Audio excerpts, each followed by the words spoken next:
Bueno, ya les mencionaba que vamos a estar trabajando el tema de los trastornos del neurodesarrollo y pues antes de iniciar es importante que nosotros recordemos algunos conceptos que son importantes para poder desarrollar satisfactoriamente nuestro curso, ¿verdad?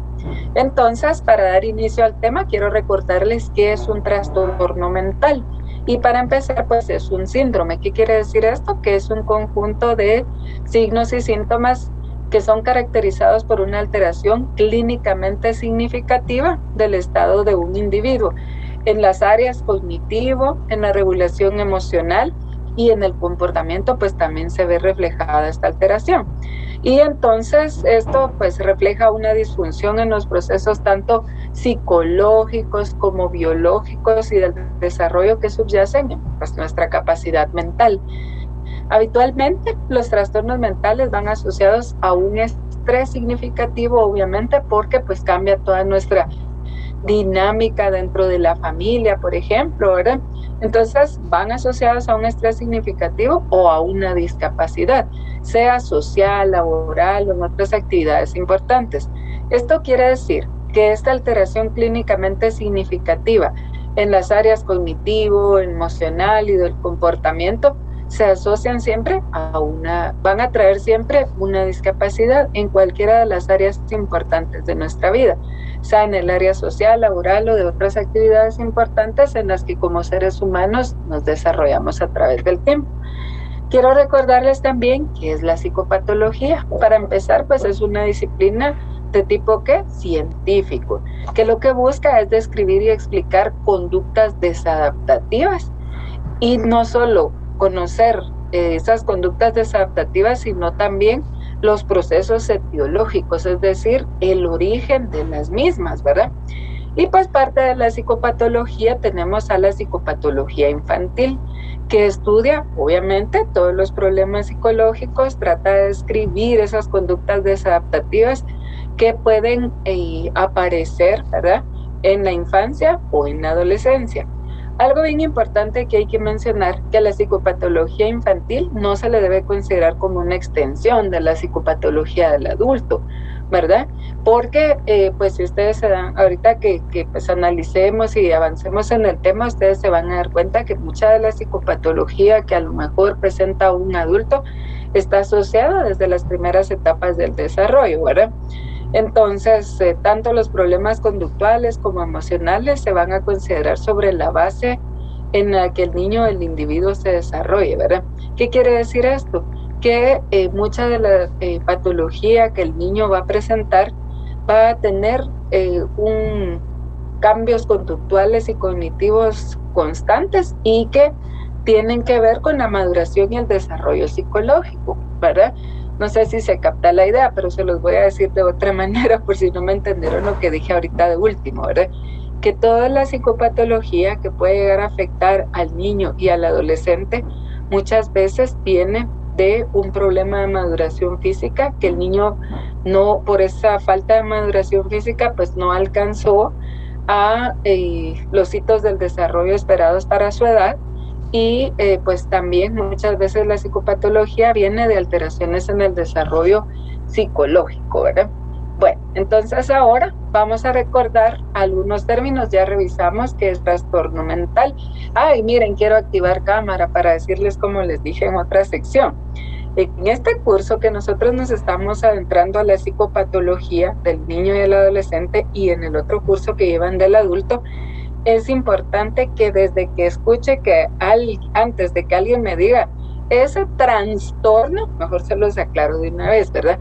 Por favor, el término trastorno no existe y nosotros somos profesionales de la conducta y somos profesionales que conocen toda la psicopatología, es decir, todas las alteraciones y todos los trastornos, ¿verdad?, que pueden ocurrir durante esta etapa de la vida. Así es de que, por favor, si alguno de ustedes tiene la idea de que trans, porque es como un cambio, no, es trastorno.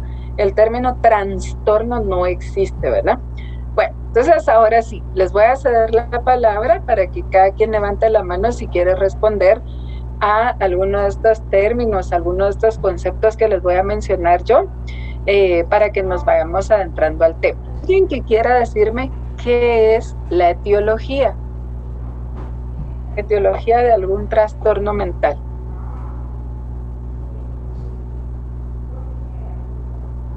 A ver, Kimberly está levantando su manita. Kimberly, por favor.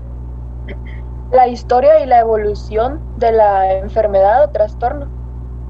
Correcto, muy bien, Kimberly. ¿Alguien más que quiera aportar algo a la etiología?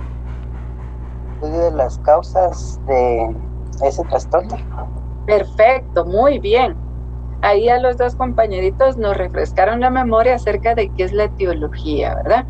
¿Cuál es la causa que dio origen a una enfermedad y cómo ha ido evolucionando, ¿verdad? Muy bien, a ver, ¿qué es un signo y un síntoma? La diferencia entre un signo y un síntoma. A ver, Darling está levantando su manita. Sí, un síntoma es lo que el paciente va a referirnos y un signo es lo que como psicólogos podemos ver en el paciente. Perfecto, ¿verdad? A ver, dame un ejemplo de un signo. Que vemos que en la entrevista el paciente está muy ansioso o llega desalineado. Perfecto, muy bien. ¿Ves? Lo que dijo Darling, correctísimo, ¿verdad?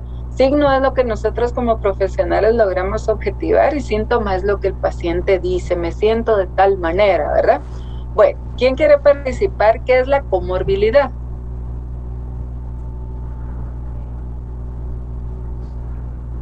Cuando una persona sufre varios trastornos, creo que es. Sí, correcto, muy bien. No logro ver tu nombre, no sé por qué. Vale, es perfecto, ¿verdad? Lo que dijo, cuando un trastorno se hace acompañar de otro, ¿verdad? Muy bien, ahora, ¿qué es el curso?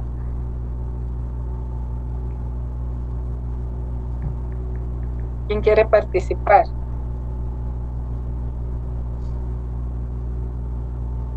Chicos.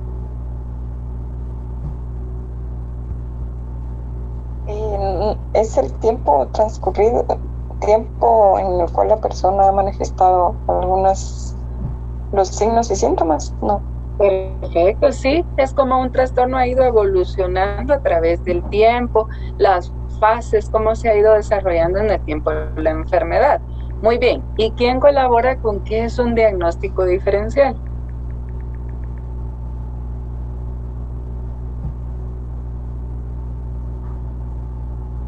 A ver, digan sin pena que hace 8 días yo les decía que aquí solo habemos seres humanos y por lo tanto nos podemos equivocar y si nos equivocamos no importa, ¿verdad? Lo inventamos y ya. ¿Qué es un diagnóstico diferencial? Son las enfermedades que podrían estar causando un trastorno, si no estoy mal. Más o menos, Fernando, pero a ver, ¿alguien que quiera ampliar más? O Fernando, si tú mismo quieres replantear tu idea. Tal vez es el diagnóstico que se parece. Sí, ahí ya van completando entre los dos. Que consideramos que puede ser, pero Ajá, pero es todos los diagnósticos que nosotros consideramos que pudieran ser, ¿verdad? Pero que al final vamos por exclusión diciendo este no por tal cosa, este no por tal otra y hasta llegar a un diagnóstico principal, ¿verdad? Perfecto, muy bien. Por ejemplo, un médico, ¿verdad? Llegamos nosotros con que me duele así como a la altura de la ingle y entonces se plantea un montón de hipótesis, de ideas, ¿verdad? Posiblemente puede ser apendicitis o puede ser, ¿qué les digo yo en el caso de ser una mujer? Un quiste ovárico, por ejemplo, ¿verdad? Entonces se plantea esas dos hipótesis y entonces tiene que hacer una evaluación, mandar exámenes de laboratorio y el examen físico, ¿verdad?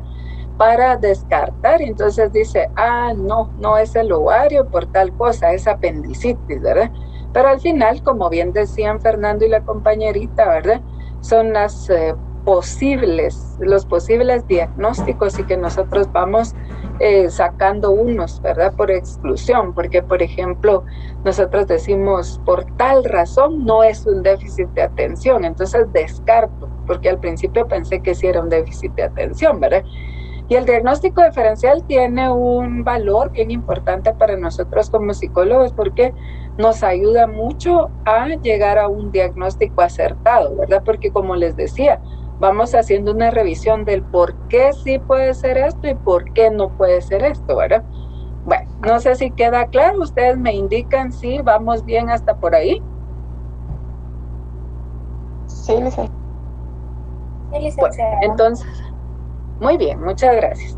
Entonces, acá pues yo comparto con ustedes los manuales diagnósticos y estadísticos de los trastornos mentales que pues se utilizan en el gremio de psicólogos para poder hacer o emitir un diagnóstico, ¿verdad? Pero el que nosotros como psicólogos más usamos es el DSM-5, que es el Manual Diagnóstico y Estadístico de los Trastornos Mentales creado por la APA, y la CIA-10, que es también la Clasificación Estadística Internacional de las Enfermedades y Problemas Relacionados con la Salud, solo que este fue elaborado por la Organización Mundial de la Salud. Entonces, el DSM-5 ha ido teniendo una evolución importante a través del tiempo. Por ejemplo, cuando yo estudiaba todavía utilizábamos el DSM-4.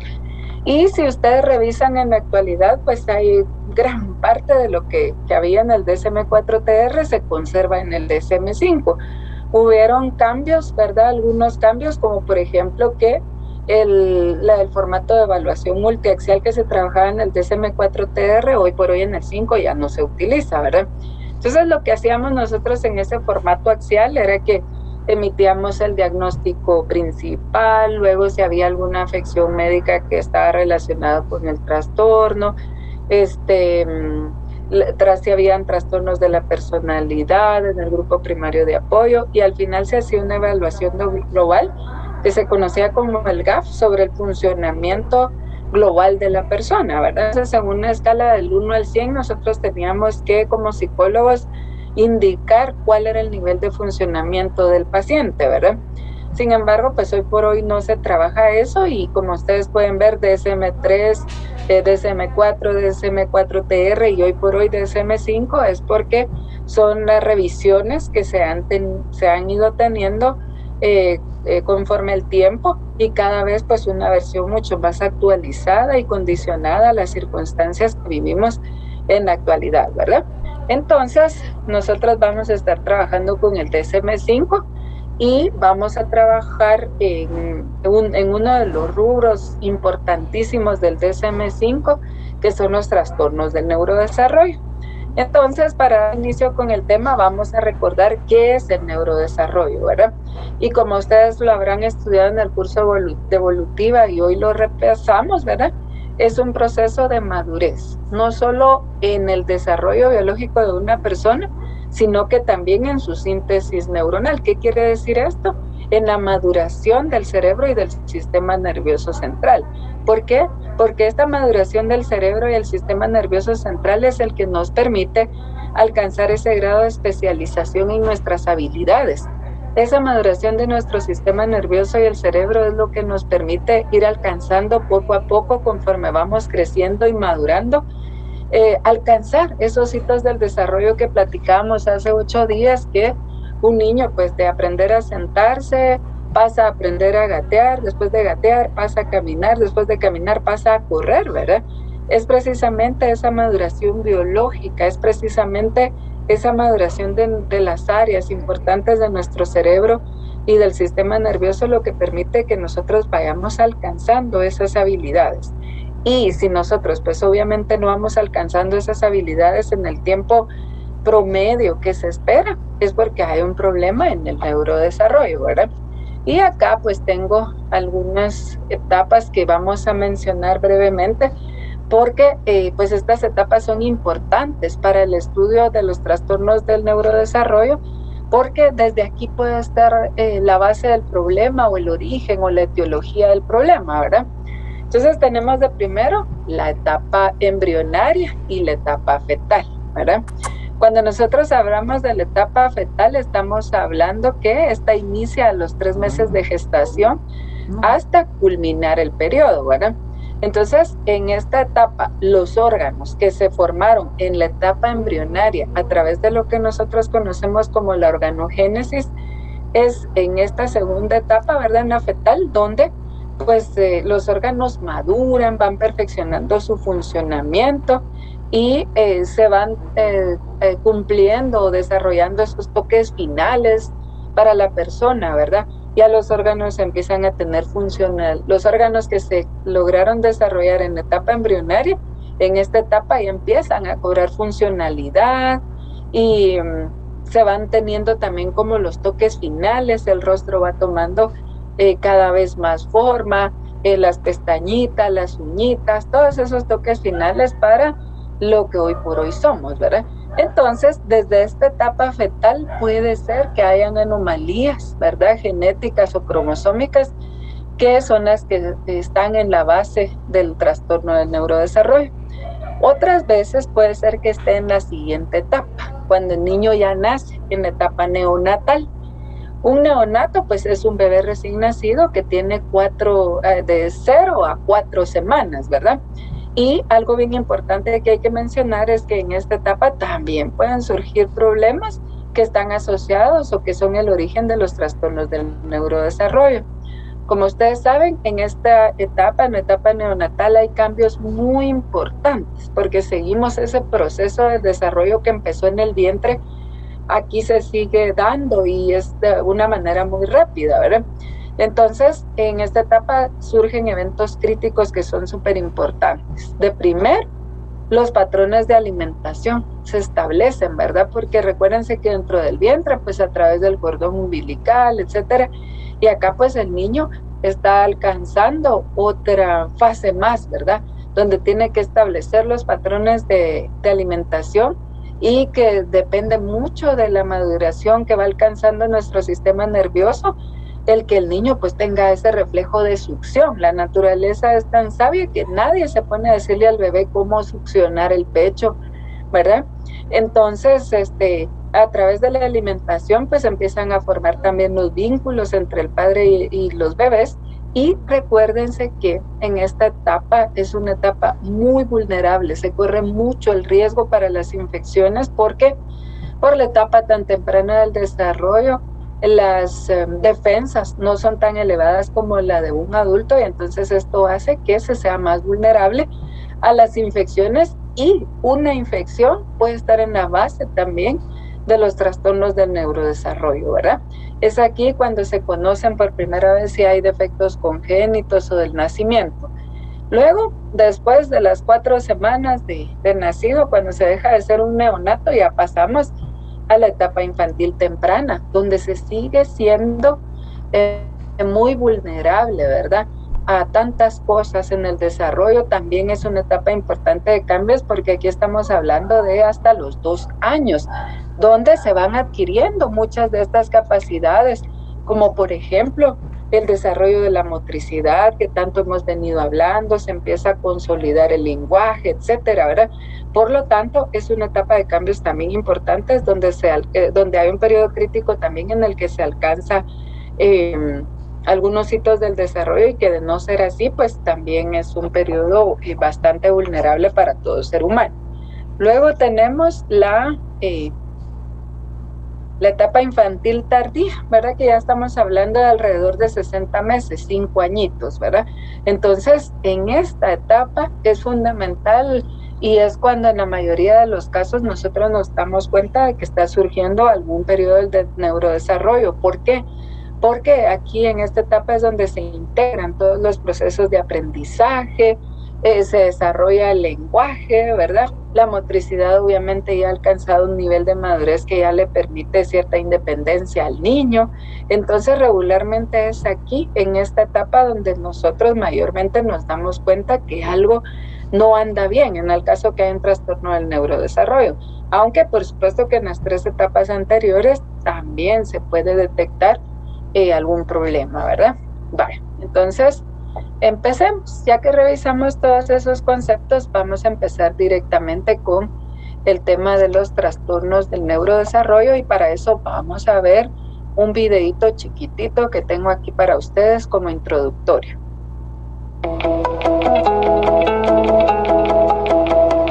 ¿Qué debes saber si tu hijo tiene problemas de neurodesarrollo? ¿En qué deben fijarse?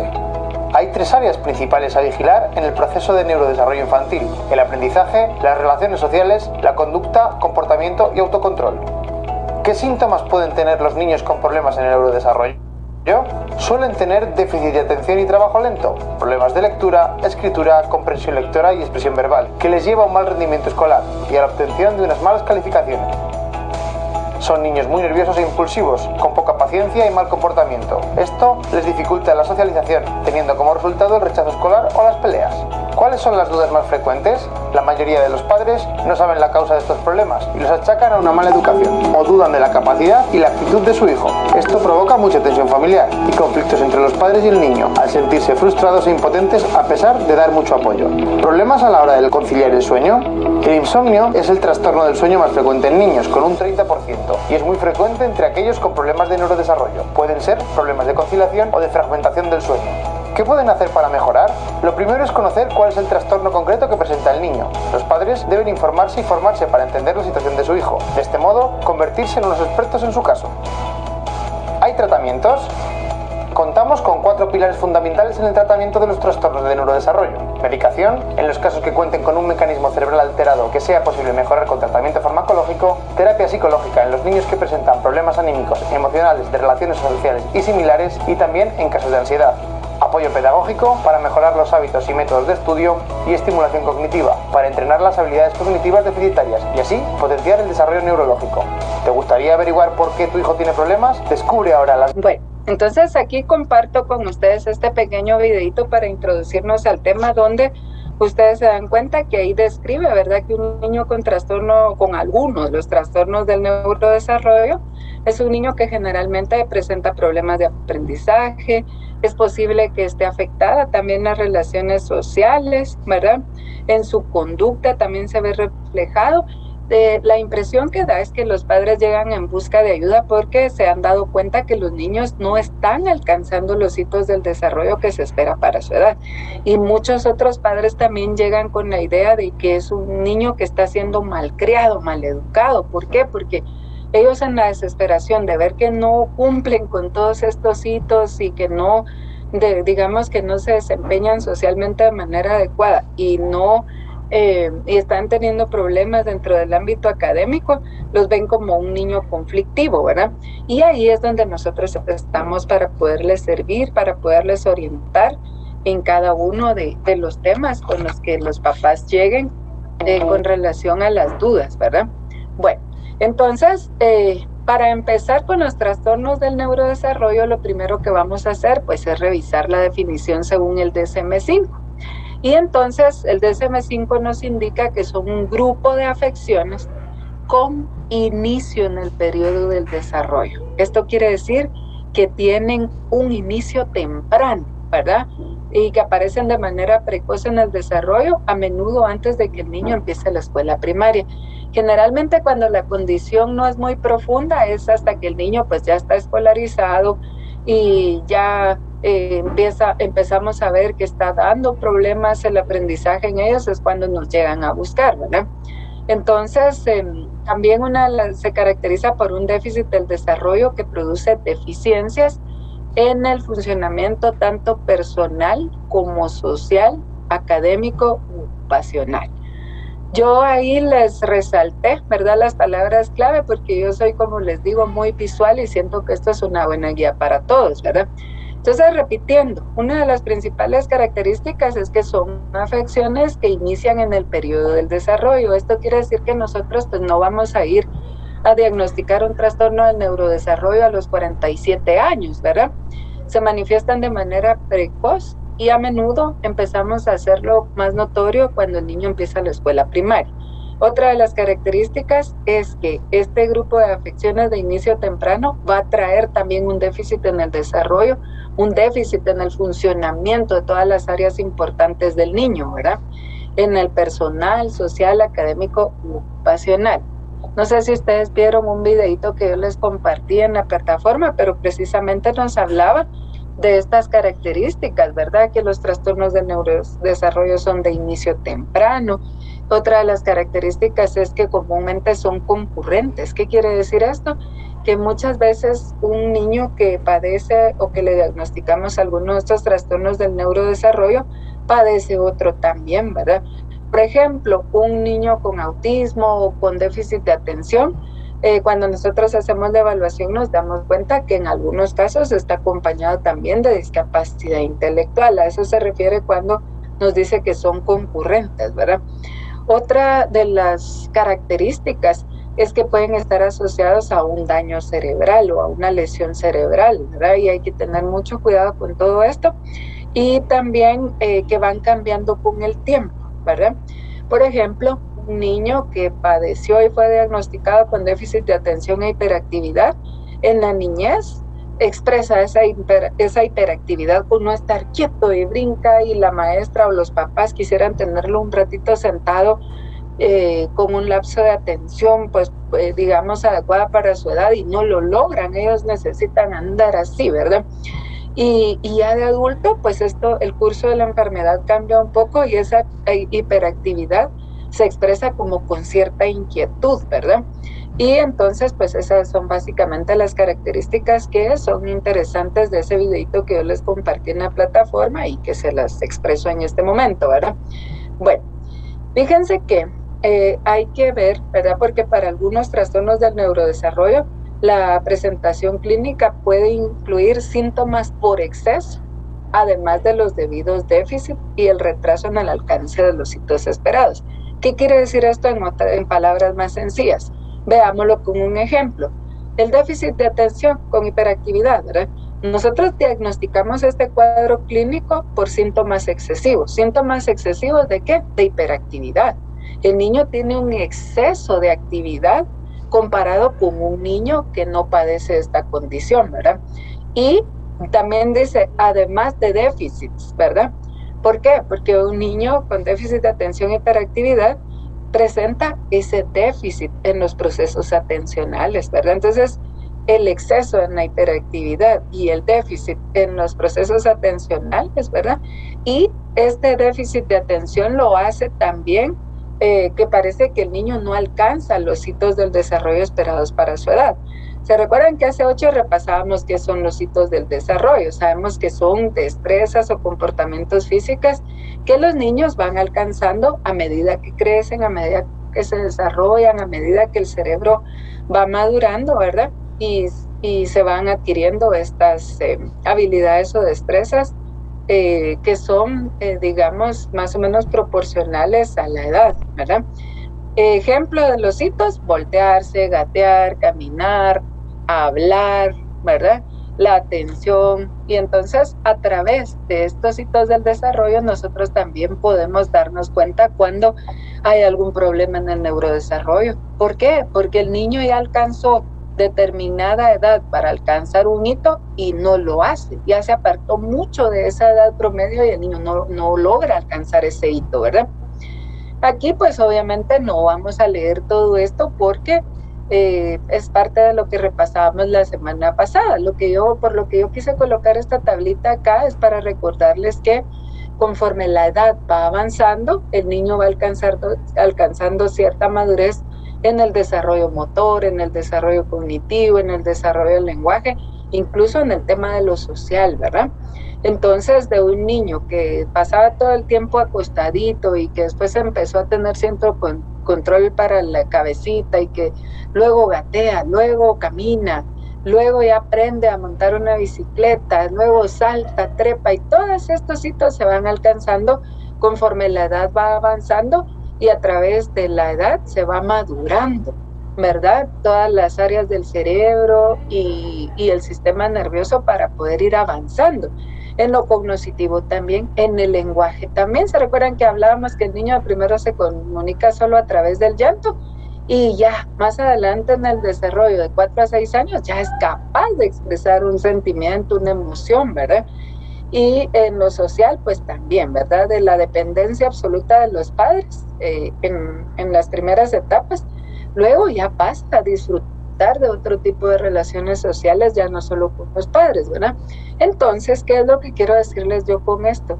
Que tenemos que conocer bien los hitos del desarrollo, porque cuando alguno de estos no se alcanzan, es otro de los predictores para poder diagnosticar los trastornos del neurodesarrollo, ¿verdad?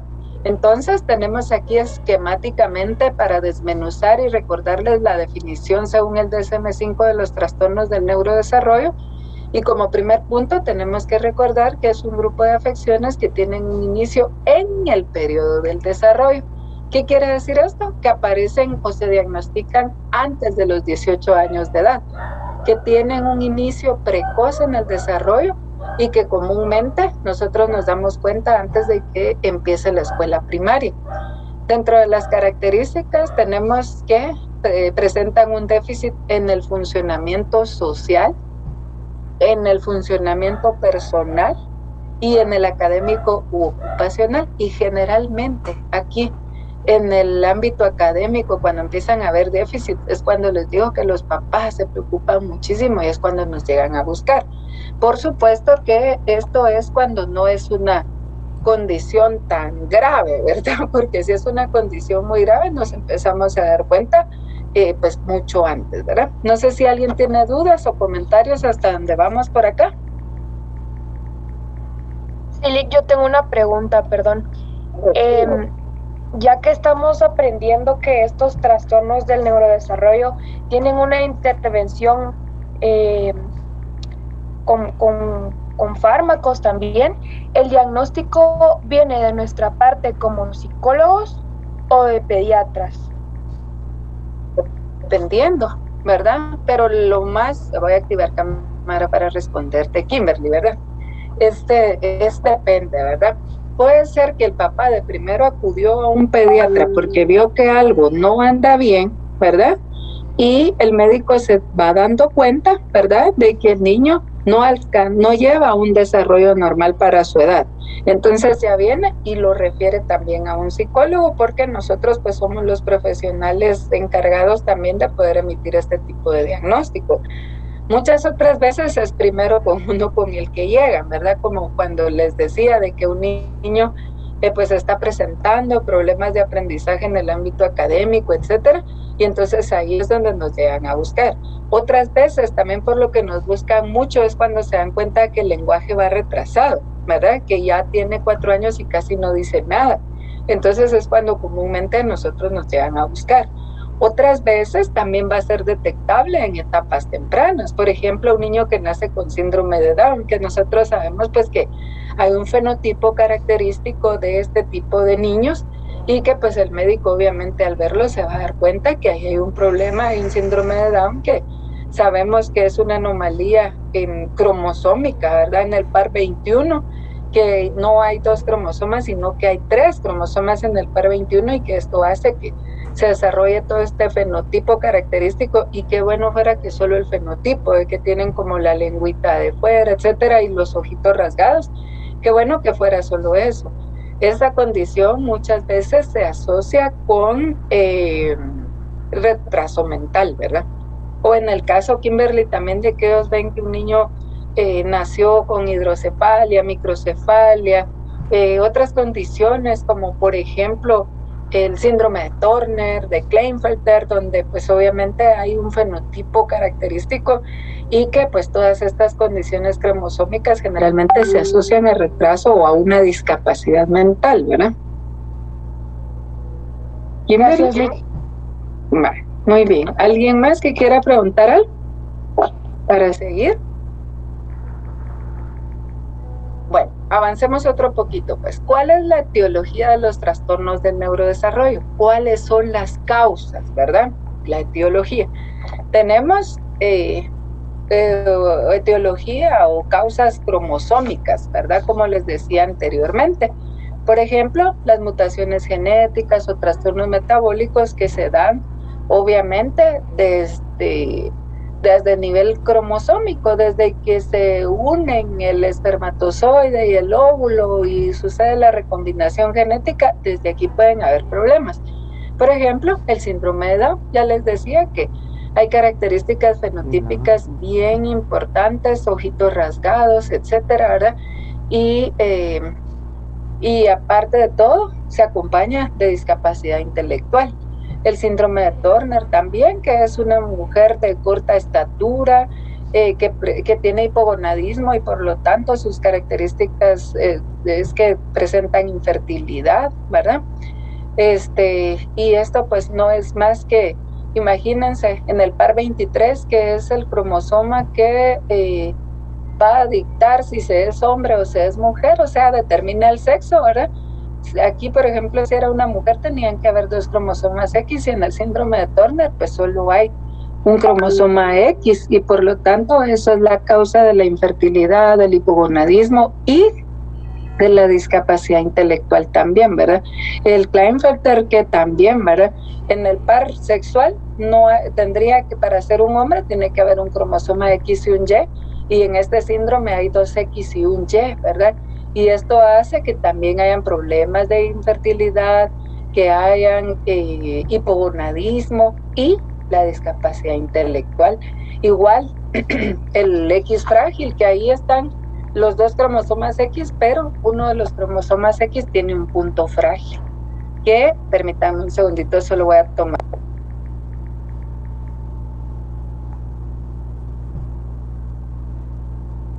Este punto frágil en uno de los cromosomas X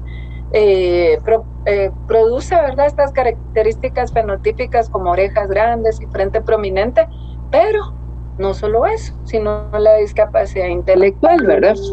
Entonces, la hidrocefalia, la microcefalia, ¿verdad?, son parte de la etiología cromosómica de los trastornos del neurodesarrollo, pero también en la etapa prenatal, ¿verdad?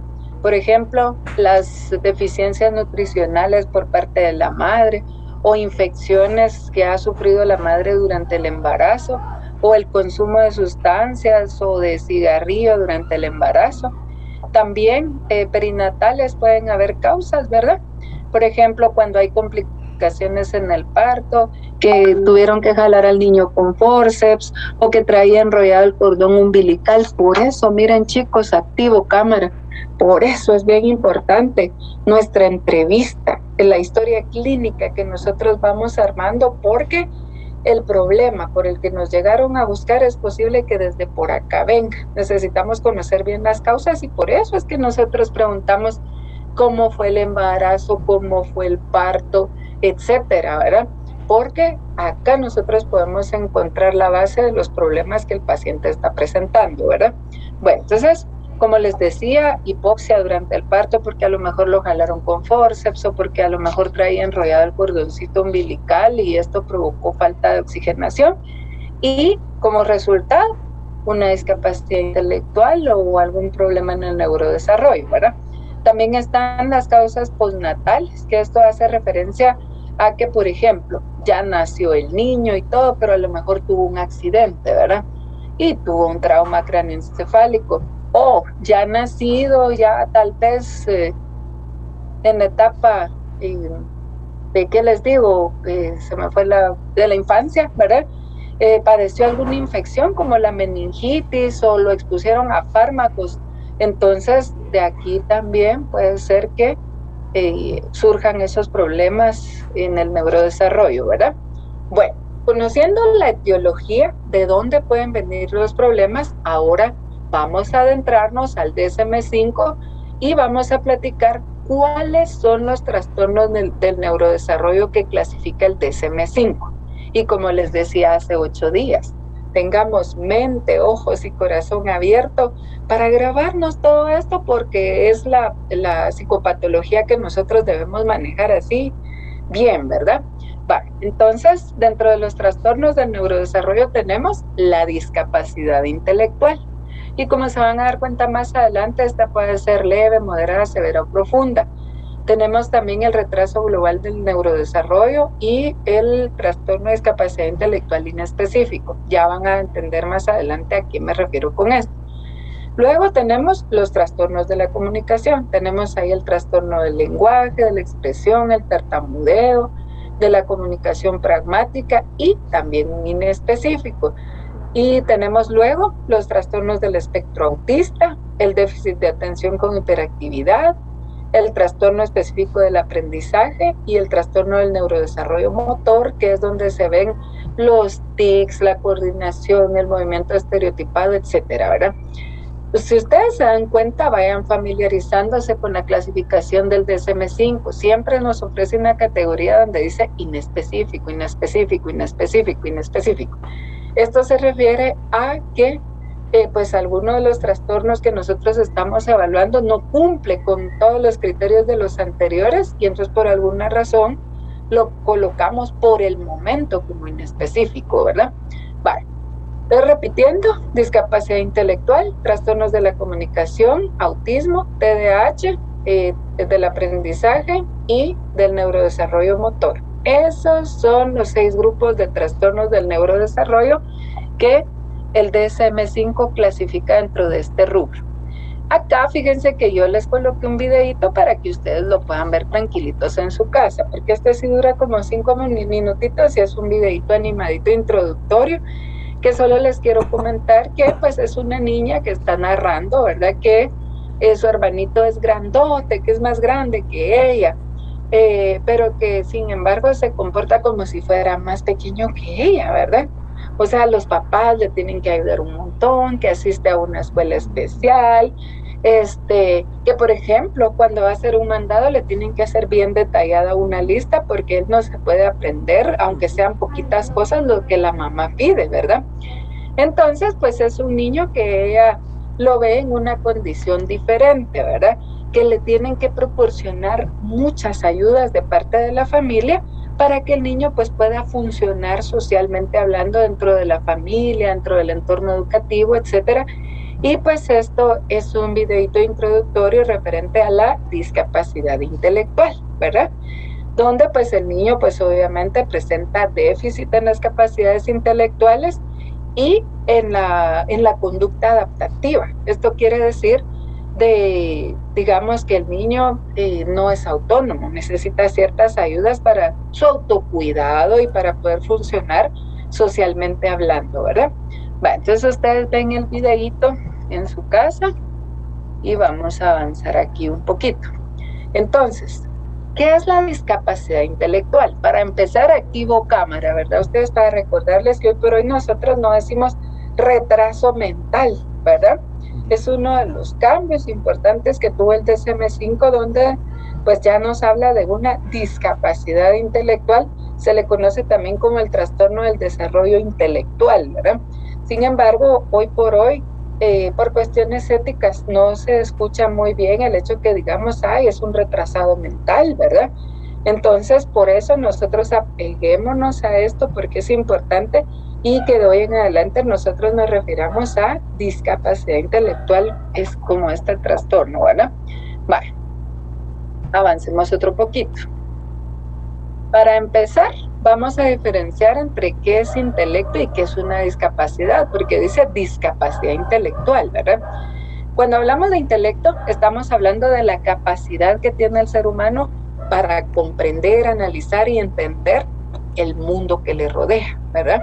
Y esto tiene que ver mucho con el concepto de la razón, es decir, a la capacidad que desarrolla el ser humano con el tiempo de poder discernir sobre su entorno, porque a través de esto lo va a llevar a tener unas mejores condiciones adaptativas a ese entorno, ¿verdad? Y una discapacidad es una condición bajo la cual ciertas personas presentan alguna deficiencia, ¿verdad? O sea, un déficit. Y esto puede ser a nivel físico, a nivel intelectual o a nivel sensorial. Y esta discapacidad, esta deficiencia, lo lleva a presentar problemas para interactuar o para participar plenamente en una sociedad, ¿verdad? Entonces, ahora sí, vamos directamente a definir qué es la discapacidad intelectual.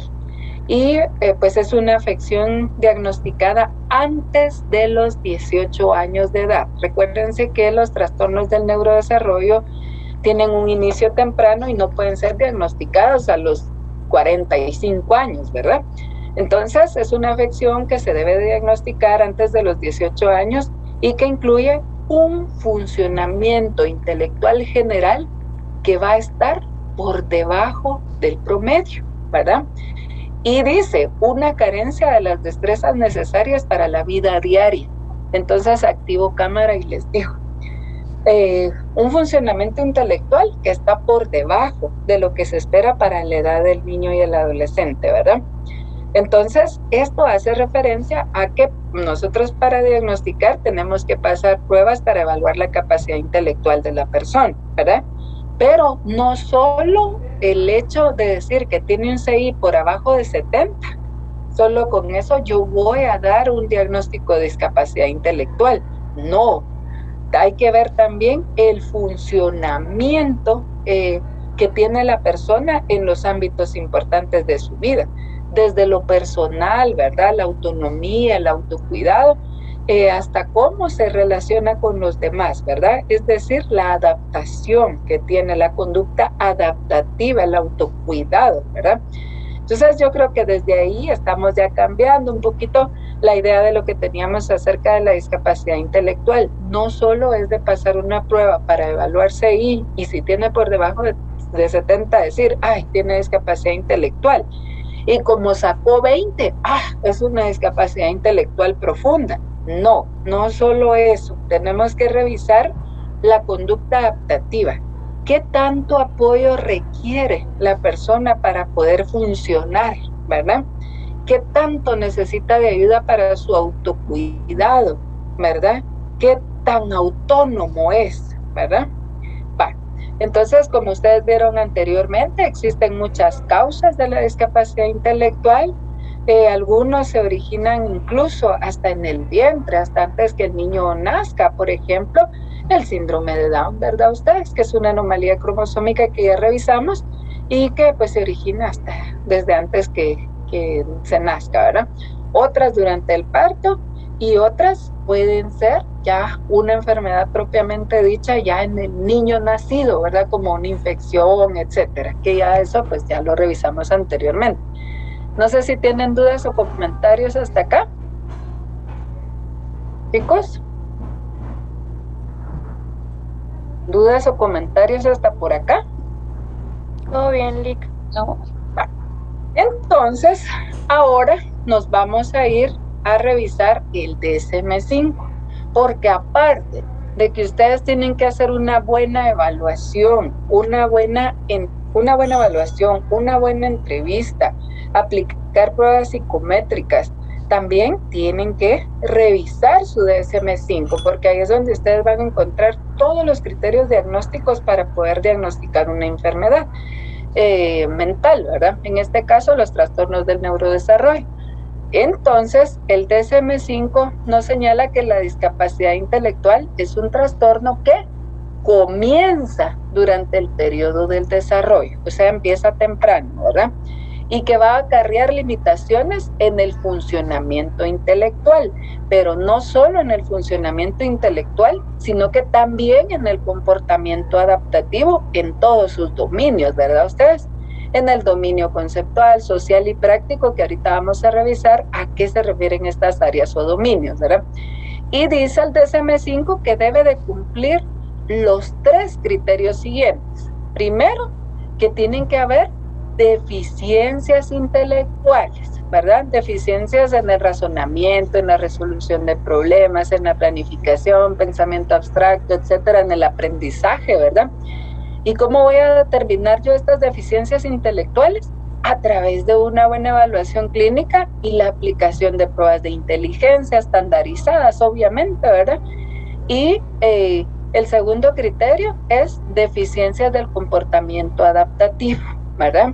Y entonces estas van a limitar la autonomía de la persona y la responsabilidad social. Y el tercer criterio es que esta discapacidad intelectual, tanto intelectual como adaptativa, van a surgir durante el periodo del desarrollo. Estoy repitiendo. Primer criterio, tiene que haber deficiencias en las funciones intelectuales. Segundo criterio, deficiencias en el comportamiento adaptativo, y que estas deficiencias intelectuales y adaptativas ocurren en el periodo del desarrollo, ¿verdad? Entonces, acá ustedes han visto que también en el DSM-5 hay especificadores. Y estos especificadores uno jamás debe pasarlos por alto, ¿verdad? Porque de ellos es como desmenuzar bien el cuadro clínico, ponerle nombre y apellido, ¿verdad? Entonces, ¿qué pasa? Que estos especificadores a mí me van a servir también en el plan terapéutico, porque obviamente una persona con discapacidad intelectual leve va a requerir menos ayuda que, por ejemplo, alguien que tiene una discapacidad intelectual grave, ¿verdad? Entonces, por eso es importante que cuando ustedes, bueno, sí tiene deficiencias intelectuales, ya le pasé una prueba de CI, tiene 65, ¿verdad? Cumple con el primer criterio. Hay deficiencias en el comportamiento adaptativo, es poco autónomo, necesita mucha ayuda, le cuesta lo social. Muy bien, segundo criterio, ¿verdad? Inició en la etapa del desarrollo, ahí tengo ya los 3 criterios. Ahora hay que ir a resolver también qué tan profundo es el cuadro, ¿verdad? Si es leve, si es moderado, si es grave o profundo. Entonces necesito que siempre ustedes traten de tener a su mano el DSM-5, ¿verdad? Pues yo aquí lo tengo porque necesito que ustedes revisen en esta semana, ¿verdad? En la página 34, 35 y 36. Ustedes se van a dar cuenta que estas son unas tablas, ¿verdad? La tabla número 1, donde nos habla de la escala de gravedad de la discapacidad intelectual. Entonces, ahí es donde ustedes les va a especificar la escala de gravedad leve, moderado, grave y profundo. Y cuando ustedes lean se van a dar cuenta que está el dominio conceptual, el dominio social y el dominio práctico, ¿verdad? Que es lo que van a ver ustedes en la siguiente diapositiva. Acá, ¿verdad? Dominio conceptual, social y práctico. Cuando hablamos del dominio conceptual, estamos hablando del funcionamiento ejecutivo. Por ejemplo, el razonamiento, la memoria, las habilidades académicas.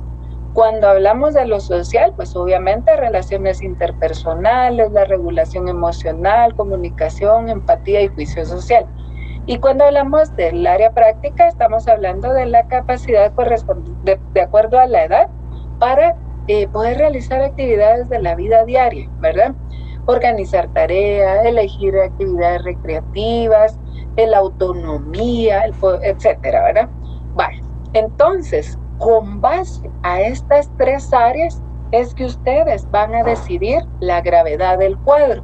No lo van a hacer con base al CI que obtuvo en la prueba estandarizada, sino que lo van a hacer con base a estas 3 áreas. Entonces ahí les señala, por ejemplo, en la escala de gravedad leve, en el dominio conceptual, el niño va a tener ciertas dificultades para aprender, ¿verdad? Pero digamos que con cierta ayuda, ¿verdad? O repaso, el niño pues va a lograr solventar esa dificultad. Por ejemplo, en lo social, ¿verdad? Pareciera un niño inmaduro en sus relaciones sociales, ¿verdad? Pero con cierta ayuda pues se logra comunicar.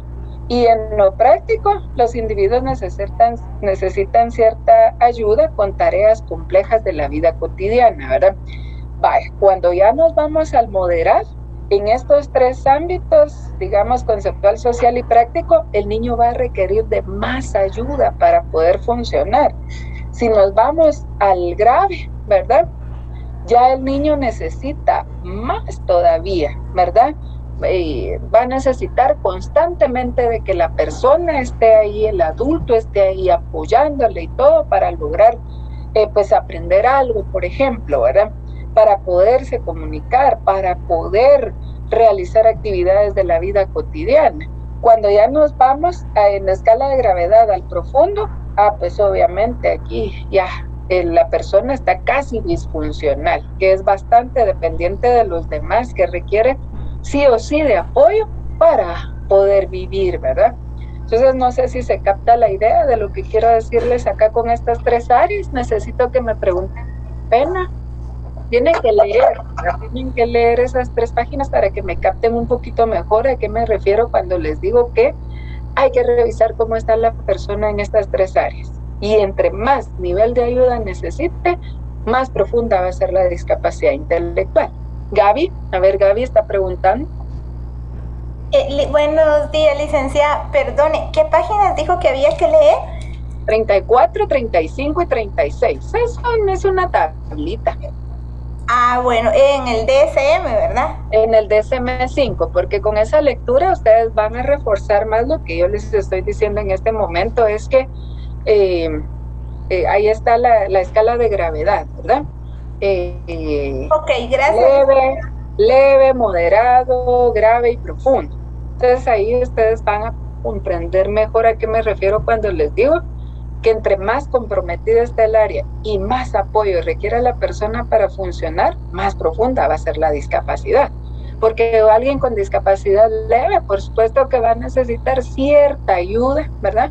Pero alguien con discapacidad intelectual grave requiere de mucha ayuda para poder vivir, ¿verdad? En estas tres áreas. No es autónomo, no puede cuidarse por sí solo, ¿verdad? ¿Te capta la idea? Sí. Va, entonces, miren, pues en la diapositiva anterior solo quiero recordarles, por favor, que no, la discapacidad intelectual no se define solo por las puntuaciones del CI, que es importante pasar las pruebas para conocer la capacidad intelectual. Sí, es cierto, ¿verdad? Hay que hacer una buena evaluación clínica de cómo se ha ido desarrollando el niño, niña o adolescente.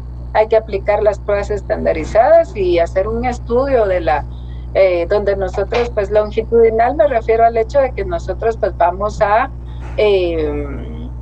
entrevistar, ¿verdad? A los padres, a los familiares, qué sé yo, a una maestra, a todas las personas que nos puedan dar información de cómo se ha ido desarrollando el niño pues a través del tiempo, ¿verdad? Y pues así es la forma en cómo se diagnostica, ¿verdad? Aplicar pruebas para conocer la capacidad intelectual. Saben, a veces también es importante pasar pruebas de neurodesarrollo, que son pruebas donde ustedes se van a dar cuenta que se evalúa el desarrollo motor, lenguaje, la resolución de problemas, etcétera, y que ustedes van a aprender en el curso de psicometría 3, ¿verdad? Entonces, pruebas de desarrollo, pruebas neuropsicológicas, pruebas para medir la capacidad intelectual o CI de la persona, hacer una buena entrevista, revisar los criterios diagnósticos del DSM-5, y así es básicamente cómo se diagnostica la discapacidad intelectual, ¿verdad? Acá únicamente aquí estaba lo que les estaba diciendo, una buena evaluación clínica, revisar criterios diagnósticos, ver el rendimiento intelectual, aplicar nuevas neuropsicológicas del desarrollo. Incluso, fíjense que hay pruebas hasta para ver el funcionamiento adaptativo que tiene el niño, ¿verdad? Y pues las pruebas obviamente que vamos a aplicar deben de ser confiables, válidas, adaptadas a la cultura de la persona que estoy evaluando. Y también dentro de la evaluación clínica tenemos que observar, ¿verdad?, cuáles son algunas otras áreas importantes, porque a lo mejor lo que el niño tiene es falta de estimulación, ¿verdad? Gaby y Kimberly están levantando la manita. Gracias, yo tengo una pregunta. ¿Puede irse como corriendo la escala de gravedad? Por ponerle un ejemplo, que un niño que presenta problemas de aprendizaje, que tenga dislexia, por ejemplo, y que no se le brinde el adecuado apoyo, y por ende él no vaya a poder relacionarse bien socialmente porque se va a sentir marginado, rechazado, etcétera. Y esta falta de apoyo podría causar que la escala de gravedad en su discapacidad intelectual se vuelva moderado, por así decirlo. ¿Podría ir empeorando? Es mi pregunta. Sí, podría ir empeorando en el sentido precisamente de algo bien importante que mencionabas, ¿verdad? El tema de lo social. El problema es que la discapacidad intelectual puede generar problemas en otras áreas, ¿verdad? ¿Por qué? Porque el niño, pues obviamente con una capacidad mental reducida, puede ser que no se relacione de una manera apropiada con la otra persona, entonces con otras personas, entonces va como adaptándose a su propio comportamiento, entonces se aísla, entonces se aparta, y esto hace que menos todavía logre, digamos, ese apoyo que necesita para poder funcionar, ¿verdad? Tampoco te estoy diciendo, Kimberly, que por ejemplo alguien que presenta una discapacidad intelectual leve de la noche a la mañana se va a pasar a una discapacidad intelectual profunda, no, ¿verdad? No es eso lo que te estoy diciendo. Lo que te estoy diciendo es que puede empeorar si no recibe todas esas ayudas adecuadas, porque, como les decía, ellos es como si se adaptaran a su condición, entonces como les cuesta socializar, entonces no se pueden comunicar bien y todo, entonces mejor me aparto, ¿verdad? Y por eso es que el autismo puede ser un diagnóstico diferencial de la discapacidad intelectual, por lo mismo que hay problemas de comunicación y etcétera, ¿verdad? ¿Respondo a tu pregunta, Kimberly? Sí, gracias. ¿Alguien más que haya preguntado algo? Mientras alguien más se anima, solo avancemos un poquito, ¿verdad? Que aquí les coloqué este cuadro únicamente solo para recordarles, ¿verdad? Que hay una escala de la capacidad intelectual, donde, por ejemplo, una persona que presenta un CI más de 130 es una alta capacidad intelectual, ¿verdad? Entre 120 y 89, pues decimos que es una inteligencia normal. Solo tendríamos que ver, por ejemplo, que entre 120 y 129, inteligencia normal superior, y así sucesivamente, ¿verdad? Pero quiero que revisemos acá la inteligencia límite, ¿verdad? Que está entre 70 y 79. Ya por debajo de ese 70 ya es un predictor para nosotros de discapacidad intelectual. Y por supuesto que entre más baja sea la capacidad intelectual, más profunda es la discapacidad también que va a presentar la persona, ¿verdad? Entonces, pero entre más se desvíe del promedio, ¿verdad? Mayor va a ser la discapacidad cognitiva que va a presentar la persona. Pero activo cámara para recordarles, chicos, que no solo nos vamos a basar en esta escala cuando aplicamos las pruebas psicométricas para determinar la gravedad de la discapacidad intelectual, sino que tenemos que ver el funcionamiento adaptativo, ¿verdad? Vale, muy bien. Y eso se pueden orientar con la tabla que les digo que está en páginas 34, 35 y 36 del DSM-5. Bueno, entonces, algunas características que apoyan al diagnóstico es que precisamente, como decía Kimberly, ¿verdad? Kimberly, que siempre dice cosas muy prudentes y oportunas. Entonces, de que hay dificultades en el juicio social, déficit en la comunicación que puede llevar al niño a presentar ciertos comportamientos agresivos. También el mismo hecho de que la capacidad intelectual está deficitaria puede hacer que sean niños muy crédulos, ¿verdad? Y que puedan hasta poner en riesgo su vida porque hay falta de conciencia de situaciones peligrosas, ¿verdad? También en cuanto al desarrollo y curso, ya sabemos que son trastornos que se dan durante el periodo del desarrollo, que dependen de la etiología y de la gravedad, porque de la gravedad tenemos que partir para el tratamiento que se le va a dar a la persona, ¿verdad? Fíjense que es identificable cuando la forma es muy grave, obviamente, ¿verdad? Y cuando es leve la condición es poco reconocible en los primeros años de vida, porque entonces los papás dicen, por ejemplo, ¿verdad? Ay, es que no se comunica bien, no habla bien, pero yo siento que es porque todavía le falta un poquito para que vaya desarrollando su lenguaje y comunicarse, ¿verdad? Y entonces, ay, es que yo no miro que desarrolle esa independencia, todo quieren que se lo llevemos a la boca, como decimos coloquialmente, ¿verdad? Y resulta que es porque es una condición leve, ¿verdad? Entonces en los primeros años es poco identificable. Ya cuando empieza a ir a la escuela primaria, que ya se necesita más de la capacidad intelectual para el aprendizaje, ahí es donde empiezan las quejas de parte del maestro, de que no va a la par de los compañeros y que etcétera, etcétera. Y ahí es donde se logra identificar, porque al principio, en etapas tempranas del desarrollo, solo es cuando la condición es demasiado grave, ¿verdad? Entonces, solo quiero recordarles que no siempre se desarrolla, por ejemplo, en el vientre, no siempre el origen o la etiología es una anomalía cromosómica, sino que puede ocurrir después del nacimiento, a lo mejor después de un trauma craneoencefálico, ¿verdad? Dentro de los factores de riesgo, pues tenemos genéticos y fisiológicos, porque es una condición que puede ser heredable. Hay causas prenatales, ¿verdad? Como por ejemplo la mala nutrición de la mamá, el consumo de sustancias, etcétera, o condiciones que se han adquirido perinatalmente, es decir, en el momento del parto. La privación social también es un aspecto a considerar como factor de riesgo, porque obviamente una persona que está privada socialmente se reduce la oportunidad del desarrollo de las capacidades intelectuales, y por eso me gustaría que vieran esa película que les dije de La Habitación, hace 8 días, que está ahí en la presentación del desarrollo, ¿verdad? Algo bien importante que tenemos que considerar es que es más frecuente en hombres que en mujeres, en una proporción que va de 6-1, ¿verdad? Entonces sí es bastante más característico en los hombres, y que hay que tomar en cuenta también la cultura, ¿verdad? Porque para hacer este diagnóstico, porque por ejemplo lo que es normal para una cultura, para la otra no, ¿verdad? Y avancemos otro poquito. Entonces, ¿cuándo yo voy a diagnosticar? Solo cuando me cumple con los 3 criterios diagnósticos, ¿verdad? Que hay deficiencia intelectual, hay deficiencia en la conducta adaptativa y cuando inician el periodo del desarrollo, ¿verdad?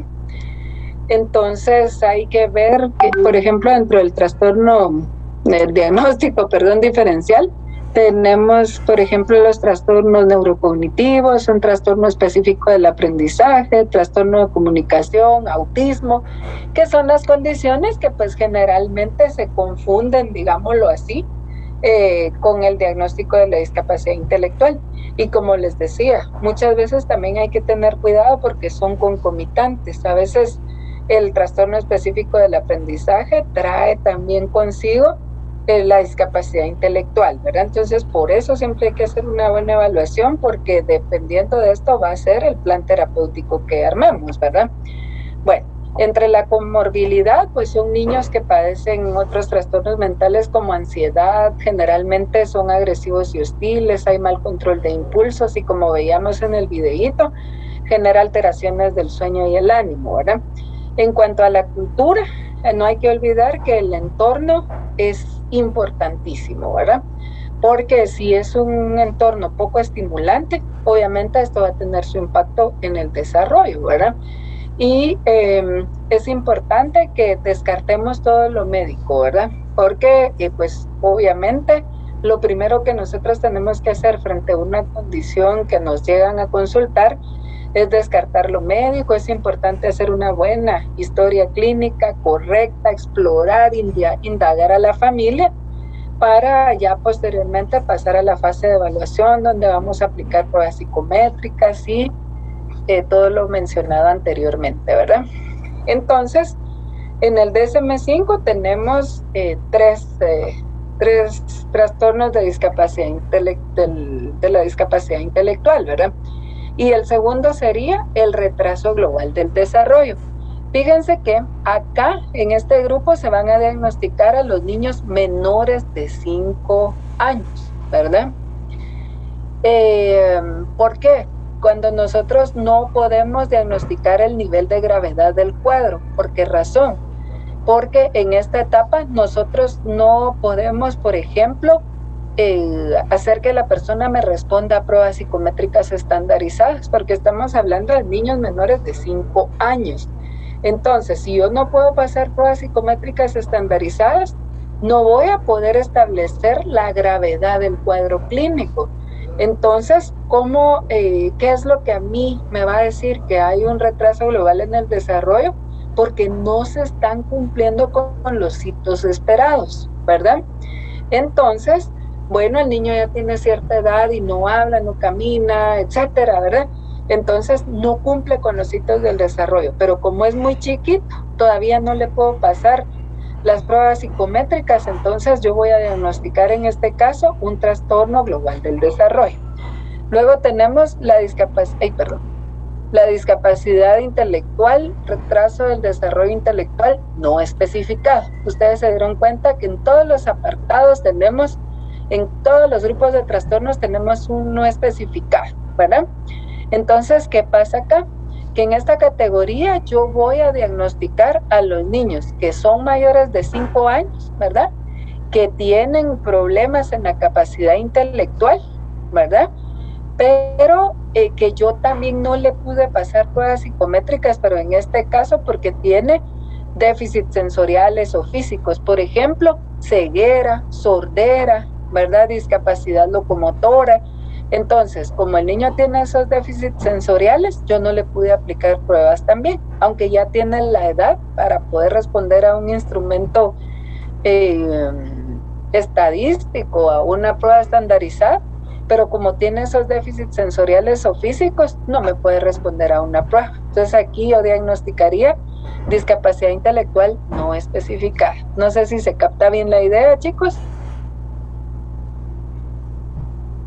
Sí. Bueno, entonces ahora vamos a pasar a los trastornos de la comunicación y quiero que veamos este videito que también es cortito.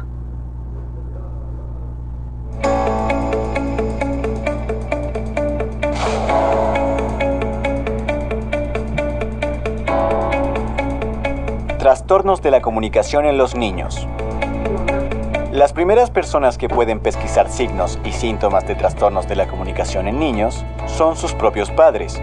Para eso, es necesario que estén atentos a las características de desarrollo de sus hijos, ya que no todos los niños desarrollan las habilidades de lenguaje y comunicación de la misma manera y con la misma velocidad. Los trastornos de la comunicación pueden ser pesquisados tempranamente. A los 3 meses usualmente es un niño que no se contacta visualmente con el adulto. A los 6 meses debería ser un niño que ya balbucea, que toma turnos y que tiene pequeñas conversaciones con la mamá. Y ya al año definitivamente un niño que apunta, que tiene lenguaje y que además se contacta visualmente. Si alguna de estas 3 cosas o estos 3 hitos de comunicación no aparecen durante el primer año de vida, estamos sospechando un trastorno de la comunicación.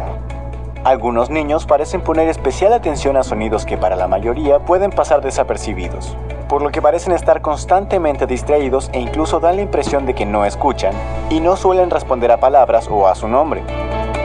En este momento la detección temprana y el diagnóstico diferencial son cruciales, pues podría tratarse de un trastorno de la comunicación o bien auditivo. Aquellos niños que se desarrollan dentro de lo esperado pero tardíamente, aunque no digan aún palabras, a veces son capaces de llamar la atención de los padres de manera gestual, apuntar y compartir información. Estas habilidades ayudan a que los niños desarrollen competencias comunicativas sociales. ¿Qué deben hacer los padres si sus hijos presentan un trastorno de la comunicación? Después de que tengamos la primera sospecha, que usualmente viene de familiares, amigos o otros profesionales, lo primero que se debe hacer es visitar al pediatra de cabecera, luego al neurólogo y en el caso del pie contamos con una fisiatra que puede hacer la evaluación de los hitos motores y estimación de los hitos de lenguaje y comunicación también. El centro de rehabilitación le sugiere a todos los papás que en cuanto tengan alguna duda, en los 3 primeros meses, 6 primeros meses o el año, acudan a su pediatra y si es necesario, acudan también a nuestro centro. Bueno, ahí estamos. Entonces, si ustedes se dan cuenta, cuando hablamos de los trastornos de la comunicación, pues es una condición que regularmente es diagnosticada o detectada, mejor dicho, por los papás, ¿verdad? ¿Por qué? Porque se han dado cuenta que el niño no ha alcanzado los hitos del desarrollo según su edad cronológica en comparación con otros integrantes de la familia, ¿verdad? Entonces, hitos como por ejemplo la sonrisa social, ¿verdad? Pareciera que el niño pues no se comunica de ninguna manera como lo hacen en las etapas tempranas, ¿verdad? Y como que no hay cierta competencia social, digámoslo así, ¿verdad? Y no solo el lenguaje ustedes, sino que hay que considerar también los gestos que forman parte de la comunicación, ¿verdad? Y pues entonces hay que considerar también acá, lo primero que nosotros tendríamos que hacer es una evaluación para darnos cuenta que si no es un déficit auditivo el que tiene el niño, porque obviamente un niño que no escucha bien, obviamente no va a desarrollar su lenguaje de manera adecuada, ¿verdad? Vale, entonces revisemos. Los trastornos del lenguaje incluyen deficiencias, tanto en el lenguaje propiamente dicho, en el habla y en la comunicación, que puede ser de diferentes vías, hasta gestual, como les decía, verbal y no verbal, ¿verdad? Entonces hay que tener en consideración todo esto. A ver, pero desglosemos, ¿a qué se refiere el habla? La pronunciación expresiva de sonidos, ¿verdad? Obviamente va a incluir la articulación, la fluidez y obviamente la voz, ¿verdad? En el lenguaje, pues incluye la forma, función y el uso que nosotros le damos a un sistema de símbolos, como las palabras habladas, escritas, las señas o imágenes, que es parte del lenguaje que nos sirve precisamente ¿para qué? Para la comunicación. Y la comunicación, pues es el comportamiento verbal o no verbal, intencional o no, que va a influir en las ideas o en el comportamiento tanto propias como las del otro, ¿verdad? Como las del interlocutor. Entonces, en el DSM-5 tenemos 5 trastornos del lenguaje y el primero es de la comunicación, perdón. Y el primero es el trastorno del lenguaje. Entonces, ¿cuáles son los criterios diagnósticos que debe de cumplir el niño para poder ser diagnosticado con trastorno del lenguaje? Primero es que hay dificultades tanto en la adquisición como en el uso del lenguaje, ¿verdad? En todas sus formas.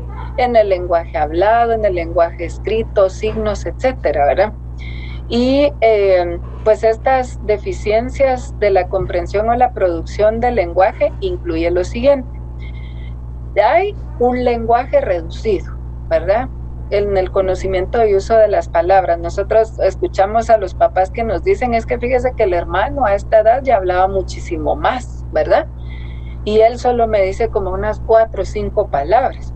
Hay un lenguaje reducido en el cual la estructura gramatical está limitada. Hay errores gramaticales, ¿verdad?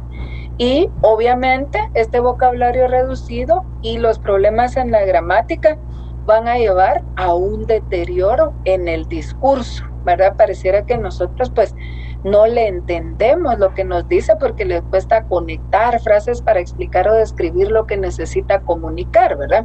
Bueno, entonces vuelvo y repito, primer criterio, dificultades persistentes tanto en la adquisición como en el uso del lenguaje, en donde se hace evidente un vocabulario reducido, donde hay problemas gramaticales y deterioro en el discurso, nosotros no le entendemos, ¿verdad? Entonces, las capacidades del lenguaje están notablemente reducidas desde el punto de vista cuantificable para la edad, ¿verdad? Y algo bien importante es que tienen su inicio en las fases del desarrollo. Ustedes van a encontrar este criterio C y el D en los otros 3, ¿verdad? ¿Por qué? Porque es un trastorno, de los trastornos de la comunicación son trastornos del neurodesarrollo. Por lo tanto, inician en el periodo del desarrollo. No vamos a diagnosticar un trastorno del lenguaje a los 80 años, ¿verdad? Porque eso seguramente es porque ya se está teniendo cierto déficit por la edad, ¿verdad? Bueno, entonces, otro aspecto importante es que esas dificultades no se pueden atribuir a un deterioro auditivo, sensorial de otro tipo, a una enfermedad física, a un problema motor, como hablábamos hace 8 días, del problema en el frenillo, ¿verdad? Va, entonces, repito, el lenguaje está notablemente reducido, la estructura gramatical es limitada, hay deterioro en el discurso, las capacidades para el lenguaje están notablemente reducidas desde el punto de vista cuantificable, están por debajo de lo que se espera para la edad del niño, inician en el periodo del desarrollo y no se pueden atribuir a un déficit auditivo, ¿verdad? O de otro tipo. Entonces, las características diagnósticas es que cuando nosotros estamos evaluando un trastorno del lenguaje tenemos que ver las modalidades tanto expresivas como receptivas del lenguaje, ¿verdad? Y cada una de estas puede tener una gravedad diferente. Por ejemplo, puede ser que el niño se expresa, su capacidad de expresarse está limitada, mientras que su lenguaje receptivo puede ser que casi no tenga ninguna deficiencia. Yo conozco a un niño que tiene cierta discapacidad intelectual en el que ustedes ven que ahí está la mamá diciendo es que él es bien inteligente porque todo lo que yo le digo hace, ¿verdad? Entonces, por ejemplo, le dice encende la luz y rápido se voltea y enciende la luz, ¿verdad? Pásame tal cosa y la pasa, ¿verdad? Sin embargo, el lenguaje expresivo, lo que él quiere comunicar es lo que está notablemente reducido porque tiene solo muy pocas palabras son las que dicen de acorde a su edad, ¿verdad?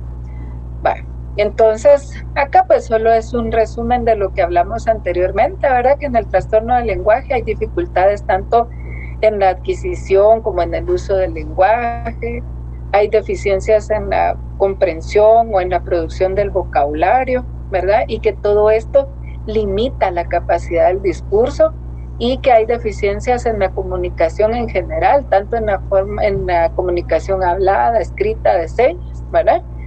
Entonces, fíjense que cuando el niño está muy chiquito, ¿verdad? Se pasa por alto estos problemas, porque entonces se cree que porque está chiquito y que en algún momento va a mejorar, ¿verdad? Entonces los papás como que subestiman cuando empiezan a ver estos errores gramaticales, que hay poca producción del lenguaje, que dice muy poquitas palabras y se cree que es por la edad, ¿verdad? Sin embargo, va pasando el tiempo y ya esto va adquiriendo mucha mayor importancia, pero les digo que al principio cuesta diagnosticarlo porque, como les digo, los papás consideran que es por la edad, ¿verdad?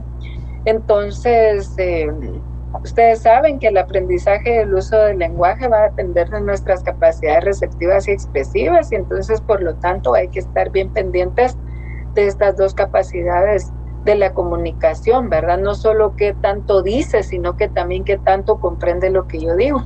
Y pues un niño que tiene un trastorno del lenguaje es una persona que va a darme definiciones empobrecidas. Yo le pregunto qué es tal cosa y no me dice casi nada o me da una explicación bastante pobre de lo que yo le estoy preguntando según su edad.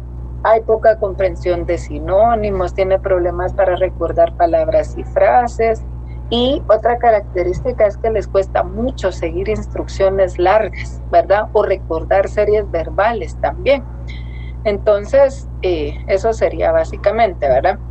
Las características que apoyan al diagnóstico es que cuando nosotros hacemos nuestra historia clínica nos damos cuenta que regularmente hay antecedentes familiares de un trastorno del lenguaje también dentro de la familia. En el desarrollo de curso, pues como ya mencionamos anteriormente, ¿verdad? El trastorno del lenguaje se produce durante el periodo del desarrollo, no después, ¿verdad? Los factores de riesgo es que los trastornos del lenguaje son altamente heredables. Generalmente, una persona va a tener más posibilidades de presentar un cuadro de este tipo cuando hay antecedentes dentro de la familia, ¿verdad? Dentro de los factores de riesgo hay que considerar a los niños con deficiencias receptivas del lenguaje, tienen peor pronóstico. Y aquí voy a encender la cámara para reforzarles esto. Miren, pues, cuando ustedes revisan todo el cuadro clínico y se dan cuenta que es un niño que presenta más dificultades receptivas del lenguaje, quiere decir que ustedes le están diciendo una instrucción y él no la puede seguir, ustedes le hablan y como que no comprende, no sigue instrucciones, etcétera. Tiene un peor pronóstico, ¿verdad? Que el que le cuesta expresarse, ¿verdad? No sé si se capta la idea. Un niño que presenta más deficiencia en lo receptivo del lenguaje, en lo que recibe de los demás, tiene un peor pronóstico que el que tiene más problemas en lo expresivo, ¿verdad? Entonces, sí, Kimberly. Dime, Kimberly. Una pregunta rapidita, Lick. ¿Los trastornos del lenguaje son lo mismo que las afasias? No, las afasias puede ser una sintomatología que tú encuentras dentro de los trastornos del lenguaje propiamente dicho. Como un síntoma, entonces, ok, gracias. Puede ser parte de la sintomatología que tú vas a encontrar, ¿verdad? Pero la afasia es aparte, ¿verdad?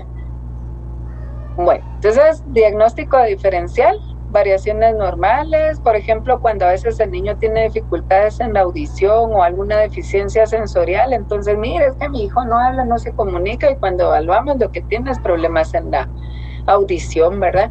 La discapacidad intelectual, ustedes saben que podría ser un diagnóstico diferencial por los déficits cognitivos que presenta el niño, ¿verdad? Pero acá, digamos, en la discapacidad intelectual, ese problema que hay en el lenguaje, ¿verdad? Está asociada directamente a la discapacidad intelectual. En cambio, en un trastorno del lenguaje puede ser que no haya discapacidad intelectual y el niño el tema únicamente es eso, la falta de desarrollo en el lenguaje, ¿verdad? Otros trastornos neurológicos, regresión del lenguaje, porque recuérdense que a veces los niños cuando, por ejemplo, que nace un hermanito, entonces tienen como ciertas regresiones en el desarrollo y esto pues es normal, no es un trastorno del lenguaje, que hay que trabajar, sí, ¿verdad? Bueno, en cuanto a la comorbilidad, fíjense que puede estar asociado a otro trastorno del neurodesarrollo, especialmente con el trastorno específico del aprendizaje, ¿verdad? Se asocia mucho, hay mucha concordancia o comorbilidad con los trastornos específicos del aprendizaje, o también, por ejemplo, puede ser comórbido con el déficit de atención, hiperactividad, con el espectro autista, pues obviamente también, ¿verdad? Con el trastorno de la comunicación social pragmático, que ahorita a continuación van a aprender de qué se trata, ¿verdad? Y bueno, pues el segundo trastorno de la comunicación es el trastorno fonológico. Entonces, acá, pues uno de los principales criterios diagnósticos es que yo voy... ¿Me escuchan? Les decía que el primer criterio diagnóstico según el DSM-5 es que en el trastorno fonológico hay dificultad persistente en la producción fonológica. O sea, aquí ya estamos hablando únicamente del sonido, digámoslo así, de los fonemas, ¿verdad? Entonces, esto va a interferir con la inteligibilidad del habla y pues esto obviamente va a traer problemas en la comunicación de tipo verbal. Aquí estamos hablando de tipo verbal, ¿verdad? Entonces, la alteración causa limitaciones, obviamente, para que el niño tenga una comunicación eficaz y que participe de una manera socialmente activa. Obviamente, los síntomas aparecen en las primeras fases del desarrollo y el criterio D, que siempre nos hace alusión a que esta dificultad fonológica en el lenguaje no se puede atribuir a afecciones congénitas o adquiridas, a una parálisis cerebral, al paladar hendido, por ejemplo, ¿verdad? Donde obviamente pues va a haber problemas en la producción fonológica, un traumatismo cerebral u otras afecciones médicas, ¿verdad? Aquí tienen ustedes el diagnóstico diferencial, ¿verdad? Variaciones normales del habla, porque recuérdense que hay niños que no se van desarrollando de la misma manera que otras, entonces hay que valorar siempre qué tan normal son esas variaciones que el niño está presentando. Por ejemplo, deficiencias en la audición, deficiencias estructurales, ¿verdad? Como el paladar hendido que estábamos hablando, ¿verdad? Las disartrias que tienen que ver con un trastorno motor que provoca que el niño pues tenga estos problemas fonológicos. El mutismo selectivo también podría ser otro diagnóstico diferencial, donde como ustedes saben, pues lo que sucede aquí es que el niño es por ansiedad, ¿verdad? No se comunica en algunos entornos, pero es solo en unos entornos. En cambio, alguien que padece un trastorno fonológico es en todos los lugares, ¿verdad? Y pues fíjense que una de las características especiales del trastorno fonológico es que la mayoría de los niños tienen un buen pronóstico si reciben terapia, ¿verdad? Responden bien al tratamiento, mejoran con el tiempo, ¿verdad? Pero si se presenta con otro trastorno de la comunicación o con otro trastorno de neurodesarrollo, ahí pues sí ya es un poquito más complicado el tratamiento, pero alguien que presenta solo trastorno fonológico tiene un buen pronóstico. Y aquí les tengo un ejemplo. Aquí tiene un gato. ¿Tiene un gato? Sí. ¿Y cómo se llama? Y la Miquel tiene un gato y yo no. ¿No? ¿Y te gustaría tener uno? Sí. ¿Y cómo le pondrías de nombre? Dale, ya. Pero es que le pelo tiene tola y es raro. Ajá. ¿Y cómo se llama ese perro? ¿Sí? ¿Cómo se llama? Mira. No. Siéntate bien. ¿Cómo se llama? Pero... El Pluto. Oye. ¿Dónde está tu mamá? Ella. ¿Y qué está haciendo? Está en la otra. Siéntate bien. Oye, ¿y tu papi dónde está? Mi papá. ¿Sí? Ahí arriba. ¿Arriba? Sí. ¿Qué es lo que es ahí arriba en el trabajo? Sí. Ya, siéntese bien, pues. Muy bien. Oye, ¿y tu mamá por qué te retó? Lo sentí. Dime, pues, ¿por qué te retó? ¿Qué hiciste? ¿Qué te pasó? Jugando torrotete. ¿Qué te pasó en la carita? Me tuñó la Valentina. Sí. Te lloró a ti. Me tuñó la Valentina a ti. Me tiró a ti. El lobo. ¿A mí? Sí. ¿Sí? Te rajuñó fuerte. ¿Y quién es la Valentina? Me tuñó ahí. Sí, pero ¿quién es la Voy a Valentina? ponerla, po. Oye, dime, pues, ¿quién es la Valentina? Mi mamá tiene la patura, la Valentina. ¿Es compañera del jardín? Sí. ¿Amiga tuya? Sí, mi mamá tiene la patura, mi mamá la Valentina, pues me tuñó. Oye, ¿la Valentina es compañerita tuya del jardín? Sí, ¿Y juegas con ella? No, pues la bota mi mamá la patura. Bueno, entonces aquí tienen ustedes un pequeño ejemplo de un trastorno fonológico que no es una condición tan extremadamente grave, ¿verdad? A eso me refiero cuando les digo de que tiene un buen pronóstico, ¿verdad? Al trabajarlo en terapia y etcétera, pero si ustedes se dieron cuenta, hay especialmente pedacitos del final que no se entienden, ¿verdad? Y que esto pues causa esa dificultad en la comunicación social que tiene el niño, pero si ustedes se dan cuenta aquí es los fonemas lo que a la niña le cuesta, ¿verdad? Articular. No sé si alguien tiene dudas hasta por aquí, ya solo nos falta revisar el tartamudeo y el pragmático, no se asusten, ya estamos terminando. Pero no sé si tienen dudas. Bueno, veamos entonces en lo que se animan a preguntar el trastorno de la fluidez de inicio en la infancia, más conocido como el tartamudeo, ¿verdad? Entonces, acá el primer criterio diagnóstico según el DSM-5 es que hay alteraciones de la fluidez, ¿verdad? Aquí ya no estamos hablando de fonemas como en el anterior, sino que aquí estamos hablando de la fluidez y la organización temporal normales del habla, que pues obviamente van a ser inadecuados para la edad del niño, ¿verdad? Y que presentan los siguientes factores. Aquí por favor revisen, ¿verdad? Siempre lean bien los criterios diagnósticos porque aquí al final dice que esa alteración en la fluidez se caracteriza por la aparición frecuente y notable de uno o más de los siguientes factores. Entonces hay que revisar bien, porque aquí no está diciendo que tiene que cumplir con todos los siguientes factores, sino que de uno o más de los siguientes factores. Bueno, repetición de sonidos y sílabas, ¿verdad? Prolongación de sonidos de consonantes y de vocales. Palabras fragmentadas, es decir, que la persona hace pausas en medio de una palabra. Por ejemplo, si va a decir papá, dice pa, ¿verdad? Hay bloqueos audibles o silencios, ¿verdad? Entre como pausas en el habla, ¿verdad? Circunloquios, ¿qué quiere decir esto? Que la persona sustituye palabras para evitar palabras problemáticas y a veces ni siquiera son palabras adecuadas por las que sustituye y por lo tanto la comunicación no es muy buena, ¿verdad? La otra persona no le entiende muy bien. Otra de las características es que hay tensión física, ¿verdad? Las palabras pronunciadas con exceso de tensión física, entonces nosotros vemos que hasta como que se les marcan acá los tendones en el no tengo apagada la cámara y señalando que hay así como cierta tensión aquí en los tendones del cuello, ¿verdad? Hay cierta tensión física porque el niño está estresado porque no puede hablar como de corrido, ¿verdad? Hay problema en la fluidez.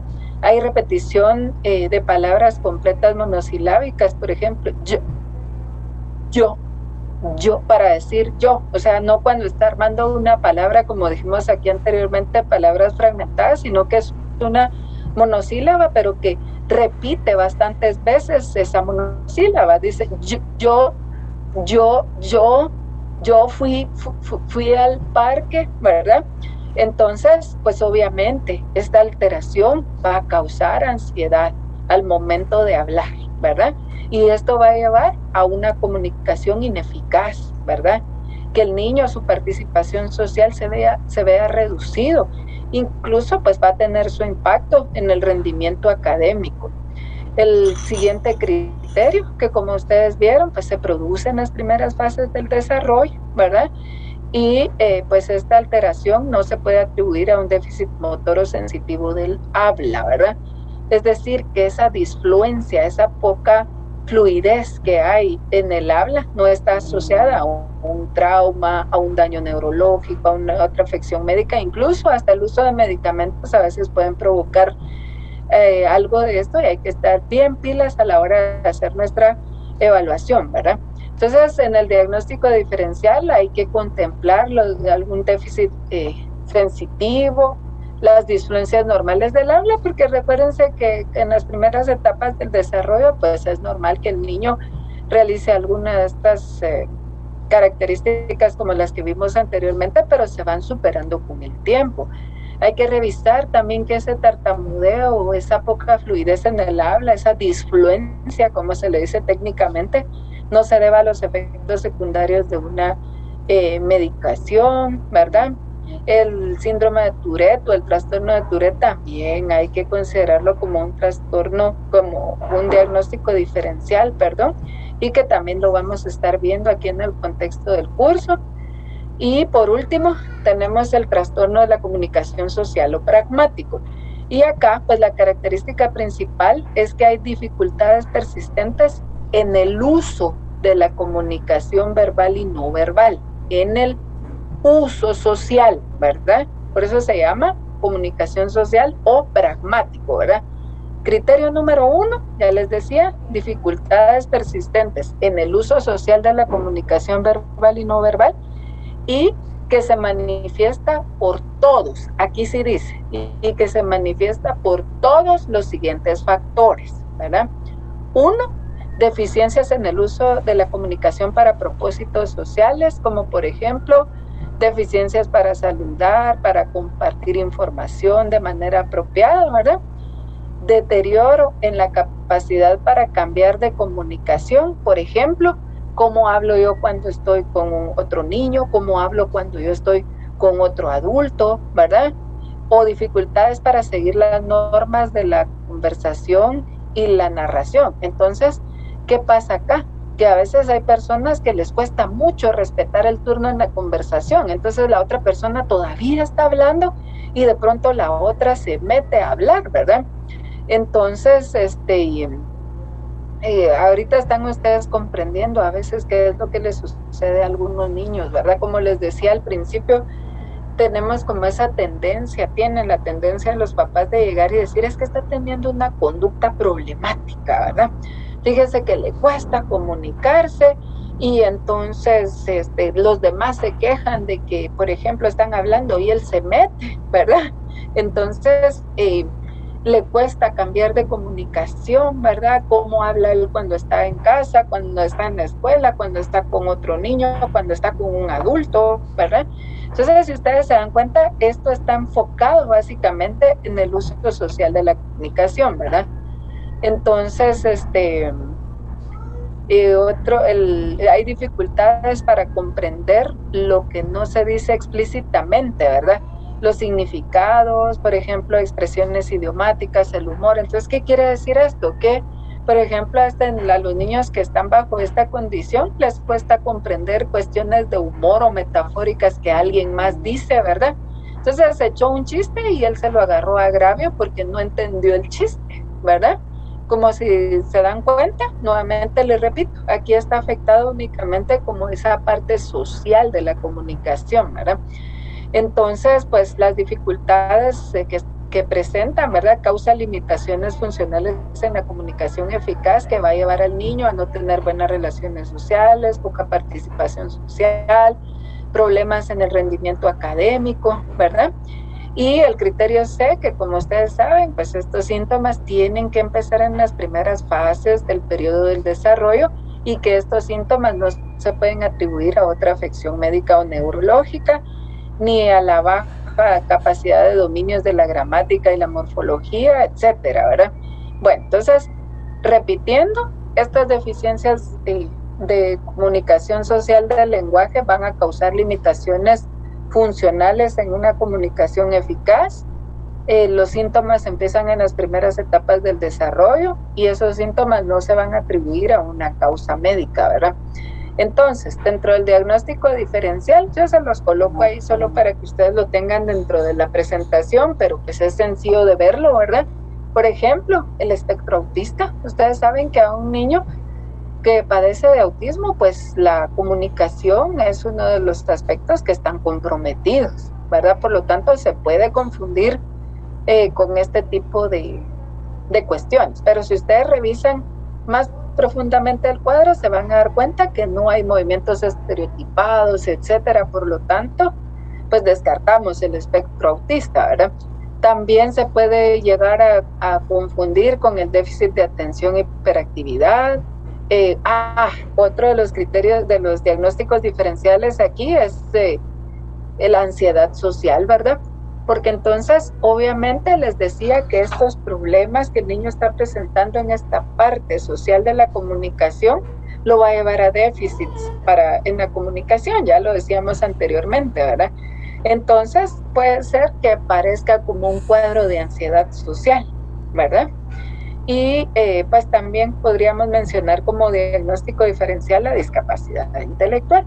Entonces, acá pues esos son los trastornos que teníamos que revisar el día de hoy. Les suplico por favor que revisen su presentación, que revisen el material que uno sube a la plataforma, ¿verdad? Porque con eso ustedes van ampliando más su conocimiento.